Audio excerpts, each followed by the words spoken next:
My name is Rick Simpson. I live at 344 Little Forks Road, just outside of Macan, Nova Scotia.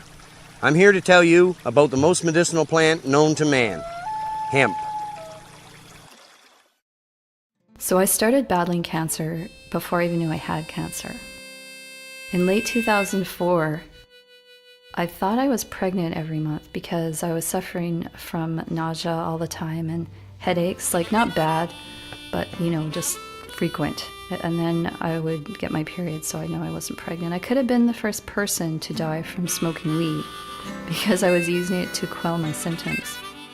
But then I found out about my brain tumor early 2005 after suffering from a seizure on the evening of January 2nd. It was very scary waking up in the hospital and not knowing what was happening to me. I felt like I was pinned down and I couldn't move. I don't remember having the seizure, but I was just at home with my two kids. My husband was jamming, so he wasn't there at the time.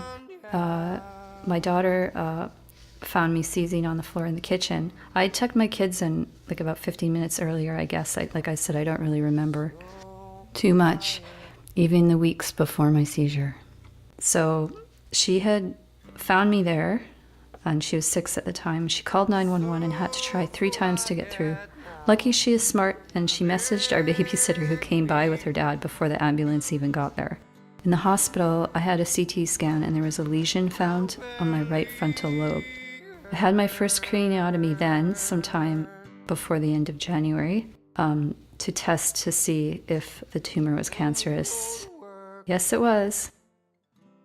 And so I was prescribed 6 weeks of radiation therapy. And I also did, I think it was probably around 18 weeks of chemotherapy. So I just took a pill a day. I didn't have to get the chemotherapy through a drip. It still made me feel like garbage though. And the radiation, it just made me really tired, and I lost my hair along the top of my forehead, half of my right eyebrow, and then this spot in the back. So, no big deal. Anyway, the drug I was prescribed was called temozolomide, so that had some pretty bad side effects. I felt like garbage. And I didn't feel it at the time, but it was actually killing me faster than the tumor. So fast forward to 2011, just living our lives. I'm getting an MRI every 6 months now, and I'm at this one appointment. When was that? 2011, I guess it was fall of 2011. And the doctor always asks me, Margriet, how are you doing? And then I say, I don't know, how am I? And it wasn't a good answer because the tumor was starting up again. So I had my first major brain surgery in the fall of 2011. And then I was prescribed more temozolomide, which I was on for about 6 months or longer, actually. Anyway, it was looking pretty good for a while. Not for long, Margriet. So 213 is passing by and we get some more bad news. It's back. What the fuck? I thought we had a deal. You can reside in there as long as you don't grow anymore.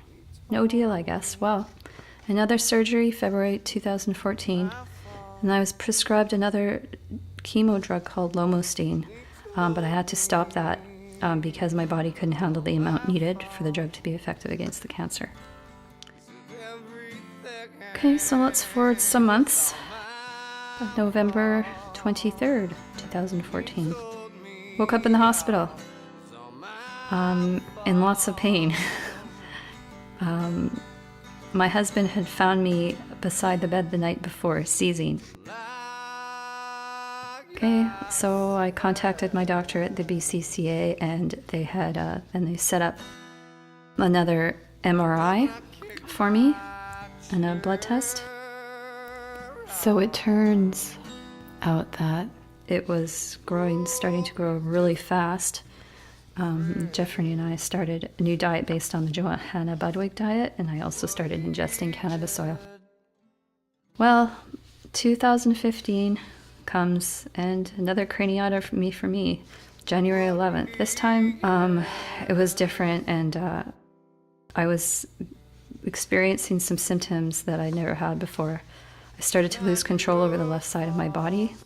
Couldn't make it do stuff that I wanted it to do, and the tumor was pressing against another area of my brain. So my brain couldn't get the signals to the left side of my body.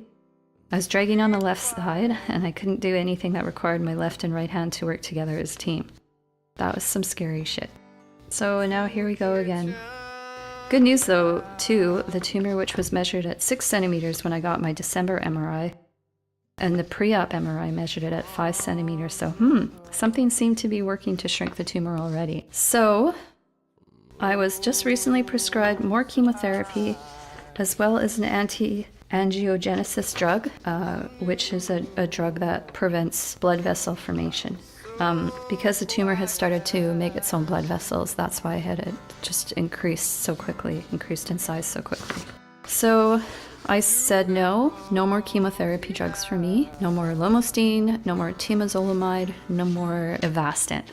I'm only taking real medicine now, not drugs that are killing me faster than curing me. Thanks, Big Pharma.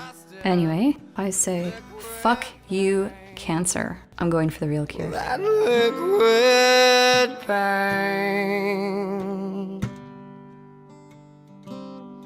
That liquid pain.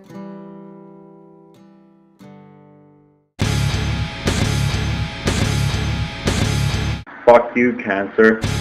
Fuck you, cancer. I've got one thing to say, and that's fuck you, cancer. Fuck you, cancer. Fuck you, cancer. Fuck you, cancer. Fuck cancer. Fuck cancer! Fuck cancer! Fuck you, cancer. Fuck you, cancer. Fuck cancer! Fuck you! Cancer! Fuck you, cancer. Fuck you, cancer. Fuck you, cancer. Fuck you, cancer. Get lost, cancer. Fuck you, cancer. A la mierda, cáncer. Fuck you, cancer. Fuck all cancer. Fuck you, cancer. Fuck you, cancer. Fuck you. You know what, cancer? You can just fuck right off. Fuck you, cancer. Fuck cancer. Completely fuck it.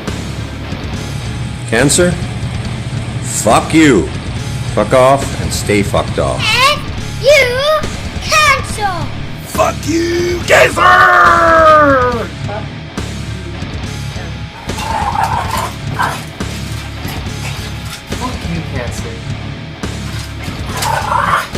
Fuck you, cancer. Fuck you, cancer. Fuck you, cancer.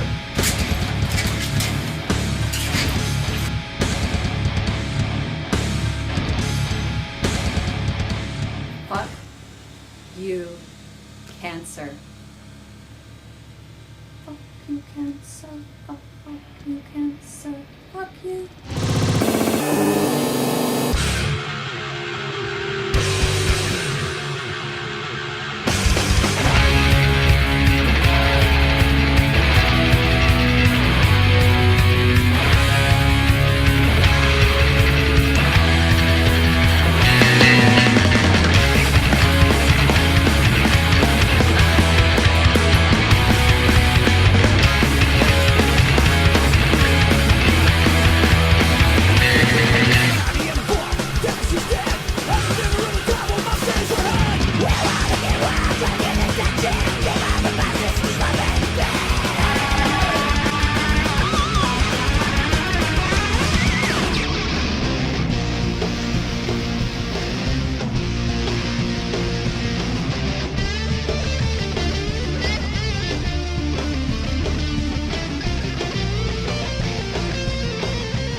So quiet now,